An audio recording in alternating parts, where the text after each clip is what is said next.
আমি এই গোপীনাথের চরণের সেবা করেছি বাবা। এই সারাটা জীবন আমি ওর চরণে দিয়েছি রে বাবা।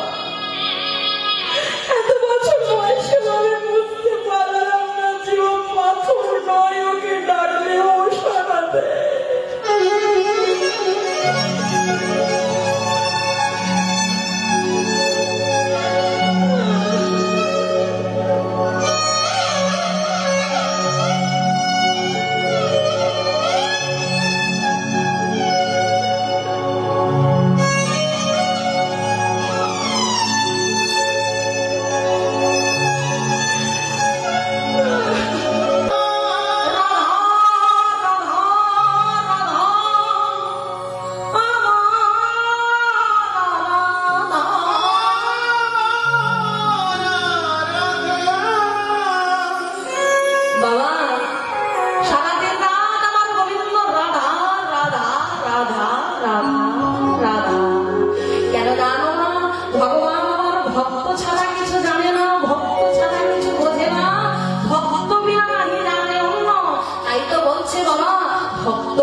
রেখেছেন বাঞ্ছা কল্পনা।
ভগবানের সামনে ভগবান খাই না,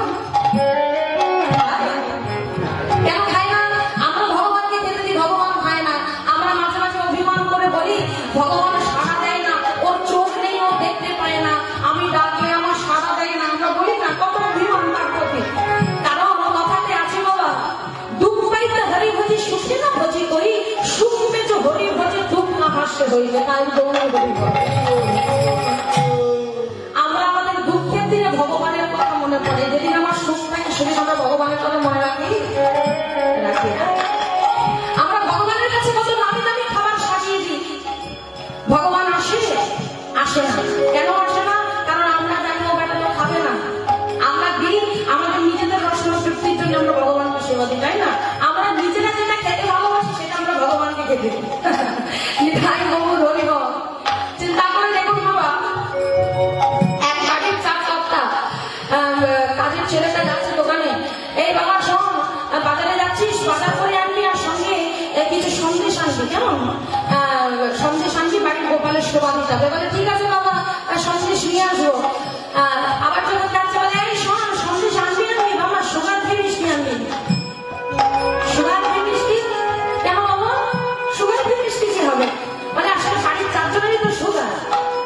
তো সুগার ফ্রি আনতে বলেছে, অথচ ঠাকুর সেবার দুটো সঙ্গে জানতে বলছে বাবা, তাও বলছে সুগার ফ্রি আনবে না। ভগবানের তো সুগার হয়ে যায় নাকি? তাহলে কি নিজেরা খাবে, নিজেদের রসুনা ব্যক্তি ওইটা ভগবানকে দিয়ে খেতে হবে, তাহলে সেই সেবা ভগবান নেবে না। আমরা জানলাম পাথরের ঠাকুরও তো খায় না, ওটা দিয়ে নিয়ে চলে আসবো, এইভাবে তো সেবা দিই। তাই ভগবান কি সেবা নেবে না? আমাদের হাতে সেবা নেবে না। চিন্তা করুন, আমরা তো এই ভেবে ভগবানকে সেবা দিই, আমরা নাকি ভগবান আসে না। কথায় বলে ডাকার মতো ডাকলে পরে আমার ভগবান কি থাকতে পারে?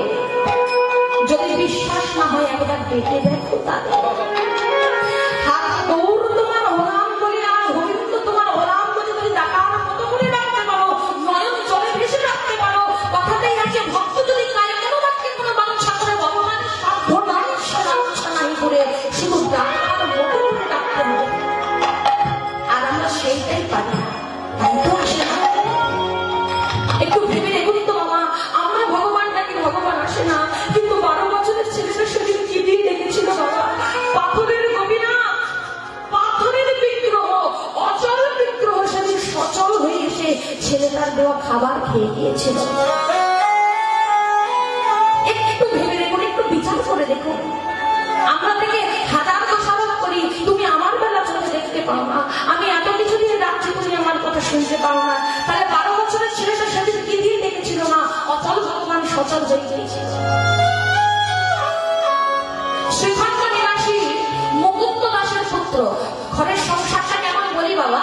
মুকুন্দ দাসের পুত্র, 12 বছরের ছেলে, বাবা আর মন্দিরের শ্রী বিগ্রহ গোপীনাথ। বাবা পেশায় ছিল চিকিৎসক, তখনকার দিনে তো ডাক্তার নয় বলে কবিরাজ, কবিরাজি করতেন। তা হঠাৎ করে কি হয়েছে, গ্রামের একটা মানুষ হঠাৎ দুপুরবেলা অসুস্থ হয়ে পড়েছে। তো কবিরাজ মশাই ডাক এসেছে যে আপনাকে যেতে হবে, খুব মানুষটা অসুস্থ। তো কবিরাজ মশাই কিন্তু মাথায় হাত দিয়ে চিন্তা করছে, সর্বনাশ, দুপুরবেলা আমার ডাক এসে গেল, কিন্তু এখনো তো মন্দিরে আমার গোপীনাথের সেবা হয়নি।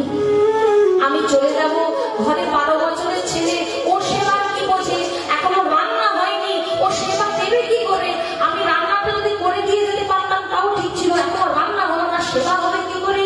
আবার পরম করে ভাবছে, মানুষের সেবা করাও তো আমার পরম ধর্ম, সেটাও তো করতে হবে। তখন বললো কি, মুকুন্দ দাস চিন্তা করলো, যাই আমি চিকিৎসা করতে যাই আর ছেলেটাকে বলে যাই আজকে সেবাটা তুই দিয়ে দিবি। চিন্তা করুন মা, 12 বছরের ছেলে, আপনার আমার বাড়ি যদি 12 বছরের ছেলে হয়, তার কি আর বুদ্ধি হবে? তো যাওয়ার সময় বলছে, বাবা শোন বাবা, আমাকে একটা চিকিৎসার কাজে চলে যেতে হচ্ছে, আমাকে রোগী দেখতে যেতে হবে। শোন বাবা, আজ গোপীনাথের দুপুরবেলা মধ্যাহ্নের সেবাটা তুই দিয়ে দিস। আজকে তার মনে কিন্তু খুব আনন্দ, খুব আনন্দ। কেন জানেন? কারণ প্রত্যহ প্রতিদিন দেখে বাবা গোপীনাথের সেবা দেয়, প্রতিদিন ছেলেটা দেখে, কিন্তু কোনোদিন তো সুযোগ পাইনি বাবা। আজকে সুযোগটা হাতাহাতি চলে এসেছে, খুব আনন্দ, মনে সাধ ছিল যে গোপীনাথ একদিন নিজের হাতে যদি তোমায় একটু খাওয়াতে পারতাম, সেই সুযোগ চলে এসেছে।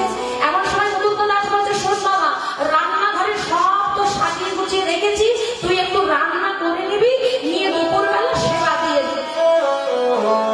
বলছে ঠিক আছে বাবা, আমি সব করে নেবো। মুকুন্দ দাস চলে গেল চিকিৎসা করতে। বাবা 12 বছরের ছেলে কি রান্না করবে, কি বোঝে রান্না? সব রান্নাঘরে গিয়ে দেখতে জোগাড় করা আছে পরিপাটি করে, কিন্তু সে তো আর রান্নার বোঝে না। সব সবজি, চাল, ডাল একসঙ্গে মশলা নিয়ে একটা পাত্রে সেদ্ধ বসিয়ে দিয়েছে। একটা পাত্রে সেদ্ধ হচ্ছে, কি নুন, কি তেল, কি ঝাল কিছুই জানে না, সব দিয়ে সেদ্ধ হচ্ছে। সিদ্ধ করে নিয়ে একটা পাত্রে ঢেলে নিয়ে দুপুরবেলা মন্দিরের মাঝে গিয়ে একটা সুন্দর করে আসন বিছিয়ে দিয়েছে। বিছিয়ে দিয়ে ওই প্রসাদের থালাটা ধরেছে সামনে। প্রসাদের থালাটা ধরে এইবার করজোরে গোপীনাথের চরণ তলে বসে বলছে, গোপীনাথ, ও গোপীনাথ, এসো গোপীনাথ, বেলা হয়ে যাচ্ছে, আজকে বাবা নাই, বাবা আমাকে দায়িত্ব দিয়ে গেছে, হ্যাঁ আজকে আমি তোমার সেবা করাবো। এসো গোপীনাথ, তাড়াতাড়ি এসো, বেলা হয়ে যায়, খাবারটা ঠান্ডা হয়ে যাবে, খেয়ে নাও দেখি তাড়াতাড়ি। অনেকক্ষণ থেকে যাচ্ছে না, গোপীনাথ আসে না। খানিকক্ষণ ডাকার পরে মনে মনে ভাবছে, ও আচ্ছা আচ্ছা, বুঝতে পেরেছি, প্রত্যেকদিন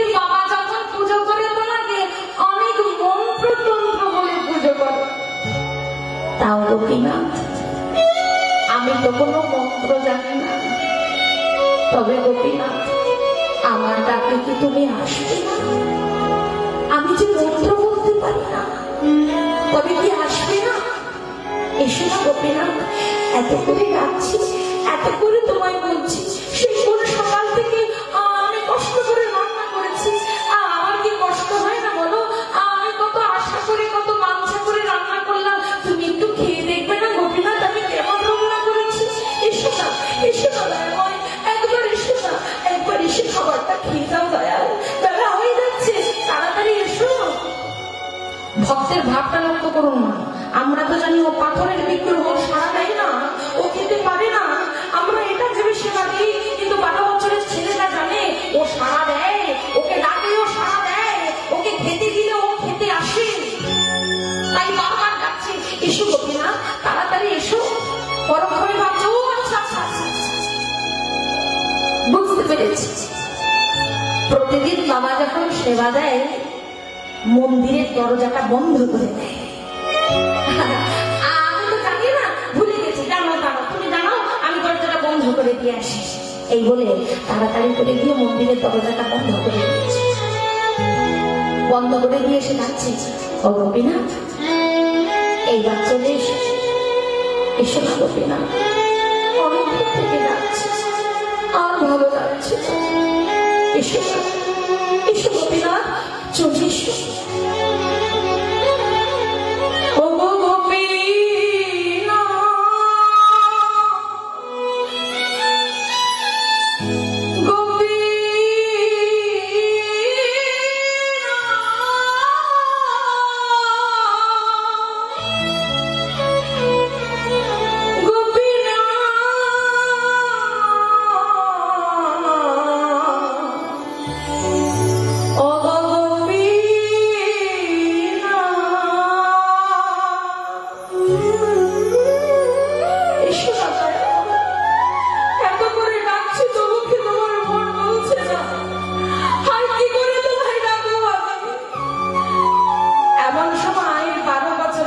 বাবা গোপীনাথকে বলছে এত করে ডাকলাম এলে না তো?